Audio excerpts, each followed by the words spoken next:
वर्तमान सरकार की नीतियों के कारण देश और उत्तर प्रदेश में जनता के समक्ष घनघोर संकट है। सरकार की नीतियां ऐसी हैं, चाहे वो सरकार की विदेश नीति हो, चाहे रक्षा नीति हो, चाहे आर्थिक नीति हो, चाहे गृह नीति हो, केंद्र की सरकार चारों नीतियों में फेल कर चुकी है। अभी अभी जिस प्रकार से केंद्र की सरकार ने कहा कि जो 30 वर्ष की सर्विस अथवा 55 साल उम्र पूरी कर चुके हैं उनको सेवानिवृत्त कर दिया जाएगा, तो ये केवल कर्मचारियों के लिए क्यों लागू किया जा रहा है? अगर लागू किया जा रहा है तो अधिकारियों को पहले हटाया जाना चाहिए। अधिकारियों की संख्या बढ़ रही है और कर्मचारियों की संख्या घट रही है। और जिस प्रकार से सरकार ने निजीकरण की ओर कदम बढ़ाया है वो बहुत घातक कदम है। आज रेलवे हुआ, एयरलाइंस हुआ, भारत संचार निगम हुआ, सब जो है अडानी और अंबानी के हाथों बेचे जा रहे हैं। यहाँ तक कि टीवी के चैनल भी एक आध छोड़ दिए जाएं तो सब अंबानी खरीद चुका है और अंबानी केवल मोदी का प्रचार करा रहा है। टीवी चैनलों से विश्वास लोगों का ख़त्म हो रहा है।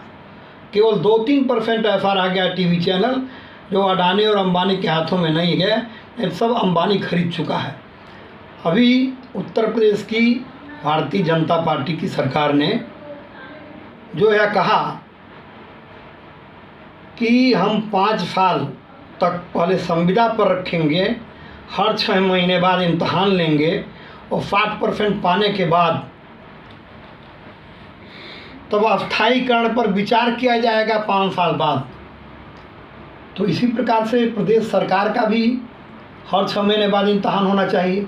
सरकार अगर जनहित के कार्य में 60% अंक पाती है तो सरकार रहे, और 60% से कम अंक पाती है तो इस सरकार का जाना चाहिए। सरकार काम करने लायक नहीं है, सरकार नाकारा है, निकम्मी सरकार है, नालायक सरकार है। सरकार की नीतियों से उत्तर प्रदेश का बेरोजगार आज त्रस्त है और बेरोजगारों के समक्ष केवल और केवल एकमात्र आत्महत्या करना ही विकल्प बचा है। क्योंकि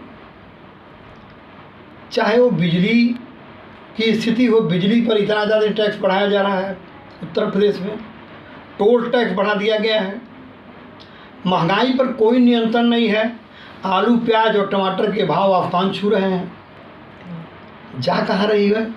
जनता तबाह हो रही है, जनता परेशान हो रही है। जनता को यह कह करके वोट लिया गया था आएंगे तो बेरोजगारी दूर करेंगे। इस सरकार ने बेरोजगारों की फौज खड़ी कर दिया है। पहली बार देश में जीडीपी -5 पॉइंट पर है। आज़ादी के बाद देश की जीडीपी इतनी कभी नहीं गिरी थी जितनी आज गिरी हुई है। और अखिल भारतीय ब्राह्मण महासभा का राष्ट्रीय अध्यक्ष होने के नाते, उत्तर प्रदेश सरकार का पूर्व राज्य मंत्री होने के नाते एक बात मैं और बताना चाहूँगा कि जिस प्रकार उत्तर प्रदेश में सुनियोजित तरीके से ब्राह्मणों की लगातार हत्याएं हो रही हैं, ब्राह्मण मारा जा रहा है, माने सिलसिलेवार हत्याओं का एक क्रम चल पड़ा है ब्राह्मणों की हत्या का। उसे ब्राह्मण तो एकदम असुरक्षित महसूस कर रहा है अपने आप को। और उत्तर प्रदेश का 17.8% मतदाता, कुल मतदाताओं का 17.8% मतदाता ब्राह्मण है। और ब्राह्मण ही किसी भी सरकार को बनाता और बिगाड़ता है।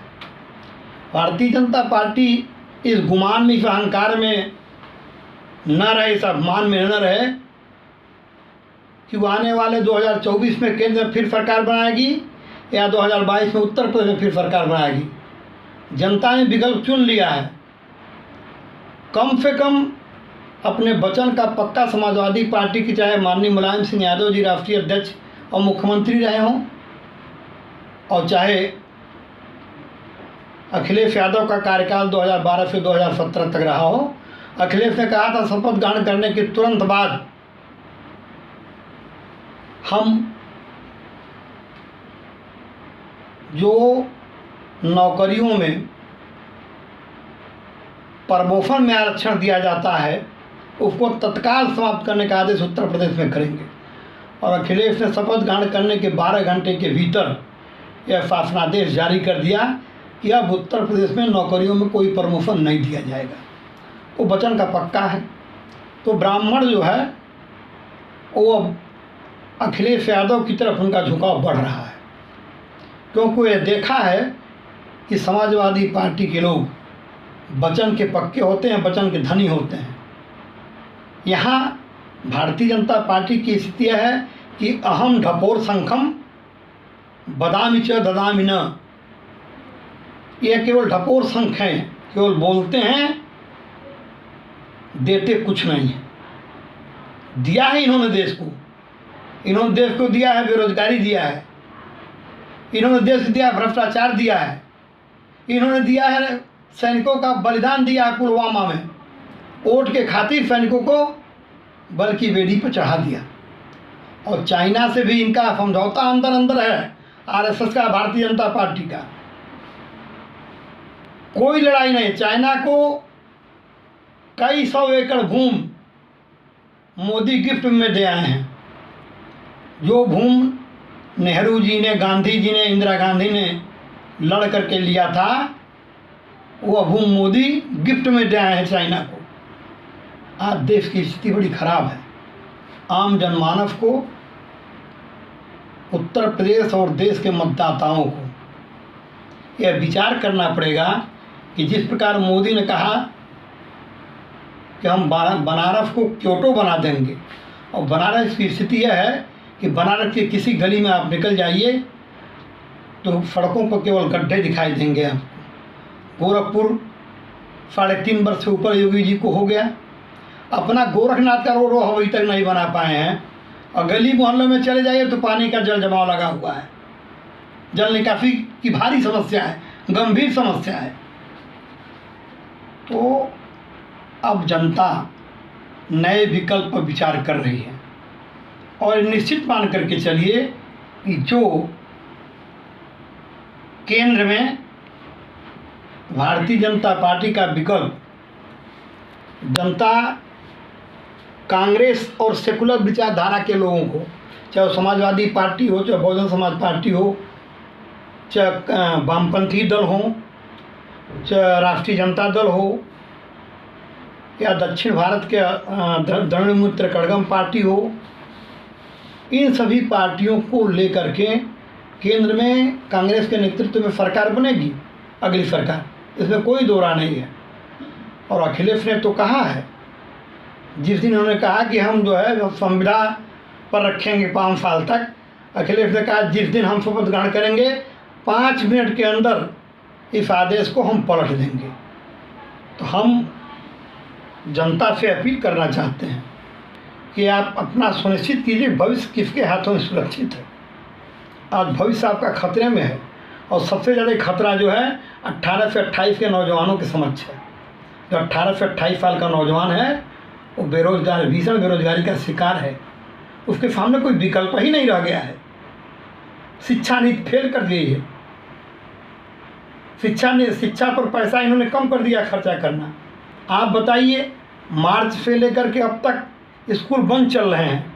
अभिभावकों ने बार बार आंदोलन किया कि जब पढ़ाई नहीं तो फीस नहीं, लेकिन यह सरकार जो है इस पर फैसला नहीं कर पा रही है कि पढ़ाई नहीं तो फीस नहीं। तो हमारा आप सभी से आग्रह है कि आप विचार कीजिए, विचार करके इस जन विरोधी, लोकतंत्र विरोधी, जनहित विरोधी भारतीय जनता पार्टी की सरकार को, चाहे केंद्र की मोदी सरकार हो, चाहे उत्तर प्रदेश की भारतीय जनता पार्टी की सरकार हो, उसको उखाड़ फेंकने का कार्य करें।